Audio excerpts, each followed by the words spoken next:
Hello everyone, our next topic is hydrogen atom and hydrogen like species like helium, lithium, boron etc. Hydrogen atom के case में दो type के question बनते हैं। एक हमसे पूछा जा सकता है कि हाइड्रोजन एटम के लिए जो स्क्रोडिंजर वेव इक्वेशन है उसे स्फेरिकल पोलर कोऑर्डिनेट्स में बताना है। हम स्फेरिकल पोलर कोऑर्डिनेट्स की टर्म में स्क्रोडिंजर वेव इक्वेशन फाइंड कर चुके हैं। थोड़ा सा चेंज करना है, जैसे हमने रिजिड रोटर में किया था। इक्वेशन तो हमारी सेम रहेगी, बट वहाँ हमने आर को 0 कर दिया था बिकॉज दो एटम्स के बीच का डिस्टेंस रिजिड रोटर के केस में फिक्स था। तो आर को हमने 0 किया तो इक्वेशन हमारी कम्प्लीटली जो भी आएगी वो हमारी रिजिड रोटर के केस में इक्वेशन बनेगी in terms of spherical polar coordinates. यहाँ पे भी हाइड्रोजन के केस में इक्वेशन हमारी सेम रहेगी, बट हमें करना क्या है, जो ये पोटेंशियल की वैल्यू निकलेगी हमारी -ZE²/4πε0r, ये सब्स्टिट्यूट करनी है।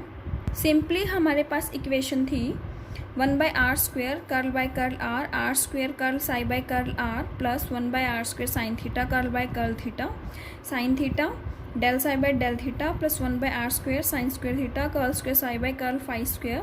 लैप्लेशियन ऑपरेटर की वैल्यू है, ये कंप्लीट हमारी स्क्रोडिंजर वेव इक्वेशन है। यहाँ हम v की वैल्यू सब्स्टिट्यूट कर देंगे। ये हाइड्रोजन एटम के लिए हमारी स्क्रोडिंजर वेव इक्वेशन होगी इन 3D space for spherical polar coordinates. इतना करने के बाद अगर इसका हमसे जनरल ट्रीटमेंट पूछा है तो हम क्या करेंगे, एनर्जी निकालेंगे। इसके लिए हमने माना कि ये जो न्यूक्लियस है हमारा, इसके अराउंड एक इलेक्ट्रॉन रिवॉल्व करता है, क्योंकि हाइड्रोजन और हाइड्रोजन लाइक स्पीसीज में सिंगल इलेक्ट्रॉन रिवॉल्व करेगा। और कूलम्बिक लॉ जो है वो कहता है कि एक फोर्स एग्जिस्ट करता है किसी भी न्यूक्लियाई के अराउंड जब इलेक्ट्रॉन रिवॉल्व करेगा। इस फोर्स को हमने लिखा -1/4πε0 ZEE/r²। इसका एक्चुअली फॉर्मूला होता है two charges -1/4πε0 multiplication of two charges and divided by square of their distance। यहाँ से हमने फोर्स को ग्रेडियंट की टर्म में लिखा। हम इसको माइनस ऑफ ग्रेड भी लिख सकते हैं। ग्रेड क्या होता है, gradient, that is simple differentiation of that term, यानी कि dv/dr हमने लिखा। राइट साइड आर वाली टर्म थी तो हम dr को राइट हैंड साइड लेके जाएंगे, इंटीग्रेट करेंगे। 1/r² का इंटीग्रेशन होगा -1/r, या फिर हम सिंपली पोटेंशियल एनर्जी को 1/4πε0 Q1 Q2/r की टर्म में लिख सकते हैं। अब ये हमारी स्क्रोडिंजर वेव इक्वेशन है, टाइम इंडिपेंडेंट। लैप्लेशियन ऑपरेटर की वैल्यू हम निकाल चुके हैं in terms of spherical polar coordinates. Just for simplification हम कुछ पैरामीटर्स यहाँ यूज कर सकते हैं जिससे कि हम इसे इजीली सॉल्व कर सकें। एक identity cos² phi plus sine square phi =1, ये हमने यूज़ की है। ये स्टेप हम ऑलरेडी कर चुके हैं। ये वाली जो स्क्वायर वाली दोनों को हम सिंपली स्क्वायर करेंगे, हमारे पास ये टर्म आएगी यूजिंग दिस आइडेंटिटी। एंड ये जो स्क्वायर है राइट हैंड साइड जाके उस तरफ बनेगा रूट। ये जो टर्म्स की हमने सिंप्लीफिकेशन की है ये हमने यूज़ की है लैप्लेशियन ऑपरेटर को स्फेरिकल पोलर कोऑर्डिनेट्स में कन्वर्ट करने के लिए। और मैंने यहाँ ये टर्म इसलिए मेंशन की है ताकि हमें पता चल सके ये जो एंगल थीटा इसे हम जेनिथ एंगल बोलते हैं, और ये जो फाई वाली टर्म आई है इसे हम एजीमुथल एंगल बोलते हैं। अब फाइनली ये इक्वेशन है हमारी, इसे हम ऑलरेडी ड्राइव कर चुके हैं। v पोटेंशियल एनर्जी है, v की वैल्यू सब्स्टिट्यूट कर देंगे। अब इस इक्वेशन का सॉल्यूशन निकालने के लिए हमें साई फंक्शन जो कि हमारा r थीटा एंड फाई की टर्म में होता है उसे सेपरेट करना होगा। सेपरेट करने के लिए एक सॉल्यूशन जो हमने रिजिड रोटर के केस में किया ऑलरेडी हमें पता है, तो हम क्या करेंगे, उसे डायरेक्टली सब्स्टिट्यूट करेंगे। -1/5 curly square phi by curly phi square ml²। ml क्या है, यहाँ पे मैग्नेटिक ऑर्बिटल क्वांटम नंबर है। अब बाकी हमारे पास दो टर्म बचे थीटा एंड r वाली। रिजिड रोटर के केस में हमने r वाली टर्म को 0 कर दिया था, but in case of hydrogen atom जब हम इसे सेपरेट करेंगे तो ये दोनों टर्म्स थीटा एंड r वाली दोनों टर्म्स हमारे इक्वल आएंगी। और कन्वीनियंस के लिए इसे सॉल्व करने के लिए इक्वल है तो हमने इन दोनों को किसी एक कांस्टेंट के इक्वल रख लिया, जिसे हमने रिप्रेजेंट किया l+1 l+1। और फाई वाली जो इक्वेशन थी वो एक डबल डिफरेंशिएशन इक्वेशन बनती है। ये इक्वेशन हम रिजिड रोटर के केस में सोल्व कर चुके हैं, जहाँ पे सोल्यूशन आया था a⁻∗ml5। डायरेक्ट हम इसका सोल्यूशन लिखेंगे।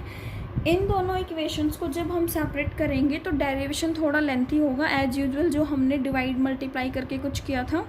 अगर आप इसका फिर भी सेपरेशन देखना चाहते हो just drop me a message, otherwise हम इसे लर्न कर सकते हैं, ईजी रहेगा हमारे लिए।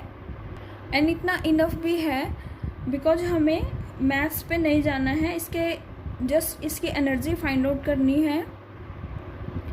अब हमें पता है फाई की वैल्यू एक कांस्टेंट के टर्म में आई है, तो ये कांस्टेंट हम फाइंड आउट करने के लिए इस फंक्शन को हम नॉर्मलाइज करेंगे। जो हमारा सिंपल फाई फंक्शन है e⁻i की टर्म में है, इसका कॉन्जुगेट करेंगे तो वो -i बन जाएगा। अब जब हम इसे नॉर्मलाइज करेंगे तो हमने लिमिट ली 0 से 2π। 0 से 2π लिमिट क्यों ली है? क्योंकि जो हमारा फंक्शन है वो रेगुलर इंटरवल पे रिपीट होता है। मान लीजिए पार्टिकल ने यहाँ से स्टार्ट किया मूव करना, तो वो एक कंप्लीट रोटेशन के बाद फिर से यहाँ पे आएगा और फंक्शन हमारा फिर से रिपीट होगा। तो ये डिस्टेंस जितना कवर किया वो हुआ 2π, इसलिए लिमिट हमने लगाई है 0 से 2π। और जब इंटीग्रेशन को सॉल्व कर लेंगे वैल्यू सब्स्टिट्यूट करके, स्टेप ऑलरेडी हम कर चुके हैं, 1/√2π इसकी वैल्यू आएगी। वापस से हम 1a की वैल्यू फंक्शन में सब्स्टिट्यूट कर देंगे, तो ये हमारा इक्वेशन सी के लिए सॉल्यूशन होगा। ऐसे ही हम इक्वेशन ए और बी के लिए सॉल्यूशन देखेंगे, डायरेक्टली सॉल्यूशन लर्न करेंगे। थीटा वाली जो इक्वेशन है ए, इसका सॉल्यूशन हमारा होगा in terms of Legendre function, that is PL mod of ML mod cos theta. और यहाँ से यानी कि जो थीटा का सॉल्यूशन है हमारा एल और एम पे डिपेंड करता है, या फिर हम कह सकते हैं इस थीटा से हम एल और एम की वैल्यू फाइंड आउट कर सकते हैं। दूसरा हमारा जो रेडियल इक्वेशन थी उसका सॉल्यूशन हमारा होगा इन टर्म्स ऑफ लुगैरे पोलिनोमियल।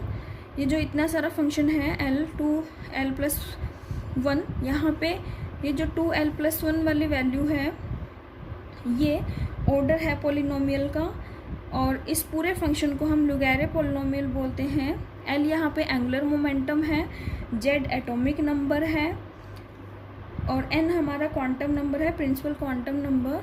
और हम कह सकते हैं टोटली ये फंक्शन डिपेंड करता है N और L की वैल्यू पे। इसके बाद हमें यहाँ से ये वेव फंक्शन की वैल्यू लर्न करनी है directly for ground state, important है। साई फंक्शन होता है हमारा ग्राउंड स्टेट के लिए 1/√π ZA0 raise to the power 3/2 -ZR/A0। ये ग्राउंड स्टेट के लिए वेव फंक्शन है। A0 हमारी बोहर रेडियस है जिसके वैल्यू फिक्स रहती है 0.53 एंगस्ट्रॉम। इसके बाद हमें इसकी एनर्जी, ये जो साई फंक्शन है, साई फंक्शन से हम एनर्जी निकाल सकते हैं। डायरेक्टली हमें एक्सप्रेशन लर्न करना है। एनर्जी के लिए हमारा एक्सप्रेशन रहेगा -mZ² e⁻⁴ 8ε0² h²/n²। जब हम सब कॉन्स्टेंट्स की वैल्यू सब्स्टिट्यूट कर देंगे तो हमें एनर्जी की वैल्यू मिलेगी -13.6 Z²/n²।